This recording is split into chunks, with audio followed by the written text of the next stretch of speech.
যে পৃথিবীতে বিনোদন নামক, এন্টারটেইনমেন্ট নামক যে একটা বিশাল বিজনেস এবং সাম্রাজ্য গড়ে তোলা হয়েছে, এটার একটা অন্যতম প্রধান উদ্দেশ্য হলো ইসলামের প্রতি মানুষ যেন মনোযোগী না থাকে, ইসলাম যেন মানুষকে স্পর্শ না করে, ইসলামের শিক্ষা থেকে যেন মানুষ দূরে সরে যায়। কোরআন পড়ার সময় পায় না, হাদিস পড়ার সময় পায় না, সিরাত পড়ার সময় পায় না, মসজিদে আসার সময় পায় না, ঘন্টার পর ঘন্টা ইউটিউবে আছে, ফেসবুকে আছে। এটা আন্তর্জাতিক প্রজেক্ট হিসেবে আমাদেরকে দিয়ে দিচ্ছে। অনকলিজার 2 নম্বর অংশ হইল ফেসবুক। পরে ছেড়ে দিতে পারবো ফেসবুক ছাড়তে পারবো। হাসপাতালে যাবে, জেলখানায় যাবে, মোবাইল খুলবে, শুধু ফেসবুকে ঢুকে না। শ্বাস প্রশ্বাস বন্ধ হয়ে যাবে, তার সেট তার কাছ থেকে নিয়ে গেছে, ডিভাইস হয়ে গেছে তার 2 নাম্বার সিম। এটা আন্তর্জাতিক নীতি আমাদের মধ্যে নজর ইবনে হারিসের এই প্রজেক্ট ঢুকায় দিচ্ছে। লাহওয়াল হাদিস এখন আমরা পকেটে নিয়ে করি। অক্সিজেন শর্ট করে যেতে থাকে, 12 ঘন্টা পার হয়ে গেলে আর মোবাইল।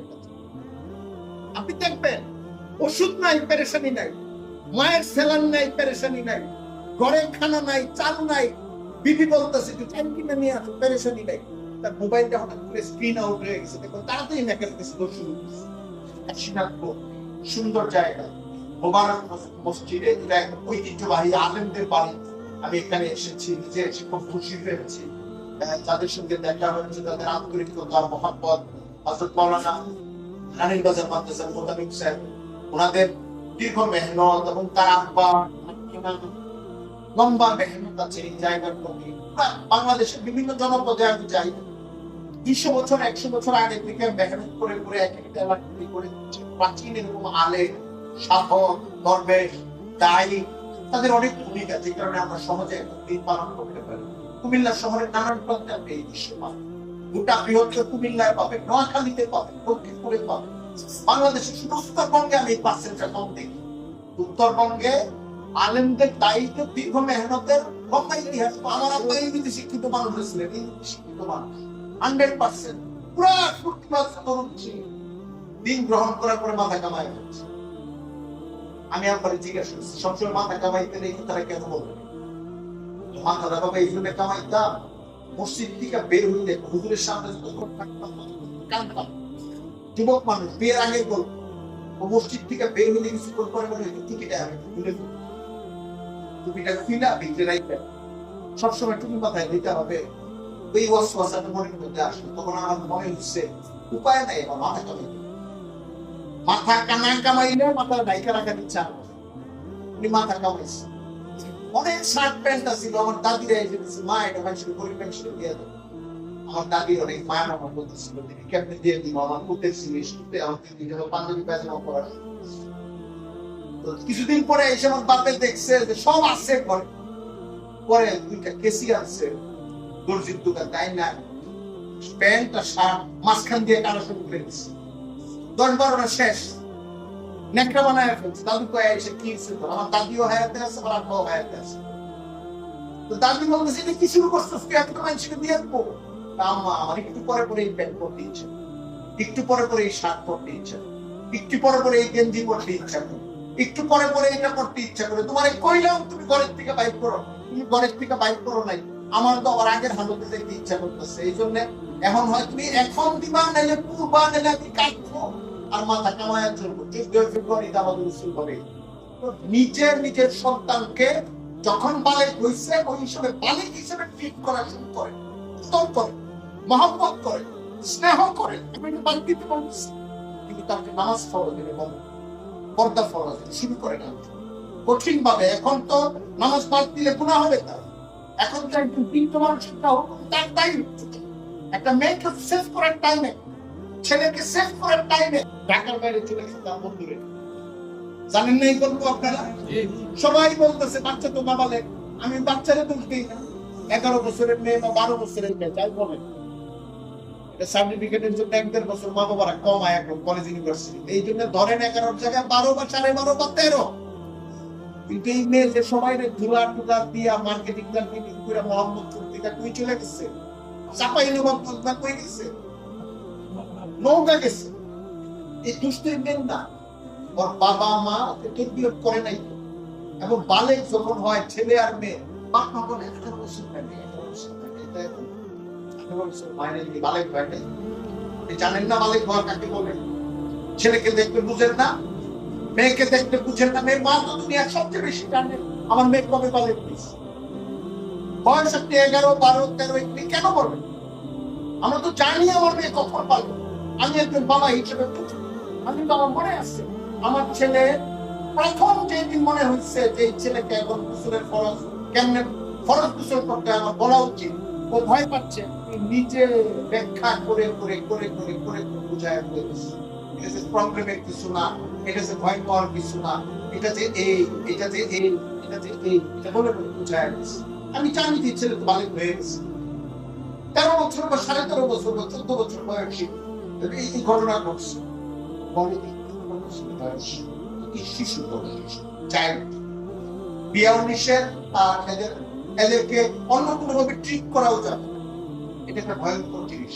ঠিক আছে, বাংলাদেশের আইন আপনাদেরকে ভঙ্গন করতে বলতেছি না, বিয়ে আমরা 18 বছর পরে দিয়ে যদি দেশের আইন মানতে চান ওটা নিয়ে যুদ্ধ শুরু করার একটা দরকার নেই। কোনো মাইক আপনারাও বলবেন যেটা দরকার সেটা। এই জন্য আমরা আমাদের সন্তানদের উপযুক্ত বয়সে আরো উচিত আরো আগে শিখান। ইসলাম তো বলে আরো আগে শিখে 7 বছর বয়স থেকে নামাজ, 10 বছর বয়সের পর আরো কঠোর হইতে বলো। মানে ঘর পরে তো কঠিন শাস্তি যদি সে নামাজ ছেড়ে, এটা নামাজ ছেড়ে দিয়ে কোথাও অর্থ আপনি এখান থেকে মানটাকে বুঝতে পারেন। শরীয়তে সব ফরজ তাকে মানতে হবে, সবকিছুর জন্য তৈরি থাকতে হবে।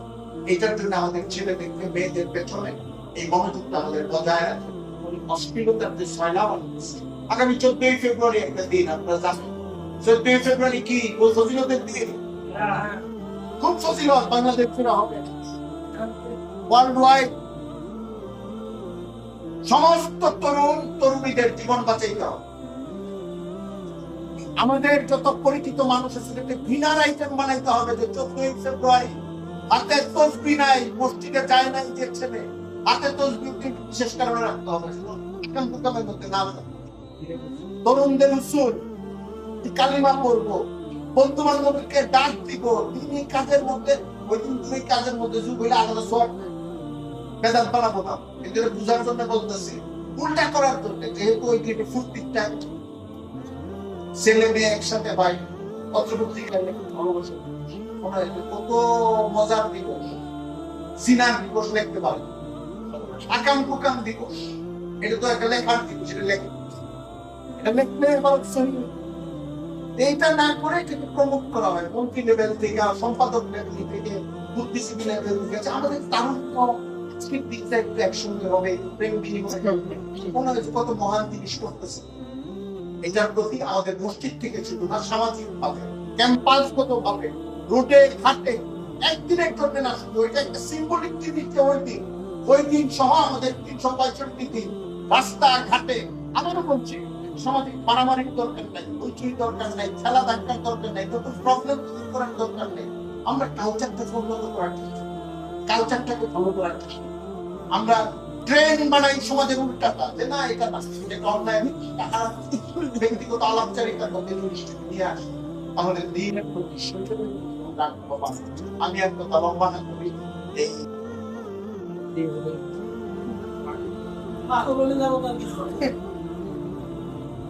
দুইটা উত্তর হইতে পারে।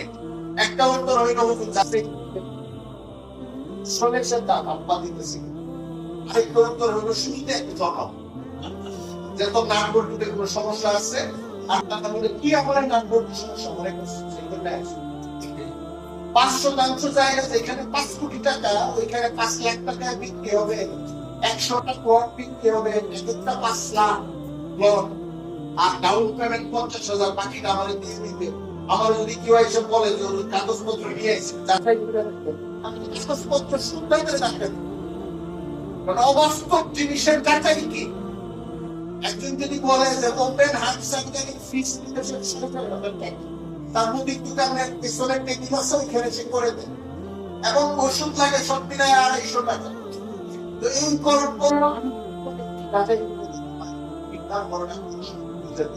তাহলে বুঝতে হবে আমার কারে সমস্যা আছে। এই কপালে ভেতরে যে তার মাথার ভেতরে তারে প্রবলেম আছে, ওর তো আছে যে বলছে আমারও আছে। ব্লগাররা যখন নবী করিম সাল্লাল্লাহু আলাইহি ওয়াসাল্লামের জীবন নিয়ে মুশকিল কথা, ঝামেলাপূর্ণ কথা বলে মানুষকে সংশয়গ্রস্ত করার চেষ্টা করে, পুরা সিরাতকে মহব্বতের সঙ্গে পড়ার পরিবর্তে ওদের পথে পায়ে পায়ে বিষাক্ত ভাবে ইসলামকে পাঠ করার চেষ্টা করা মানে ওই কুমিল্লা শহরের বুকের ভেতরে 10% জমি 5 লাখ টাকায় কেনার অফারটাকে যাচাইয়ের মধ্যে নেওয়ার জন্য যাচাই তো কিছু না, ওর কথাই তো আমি শুনবো না।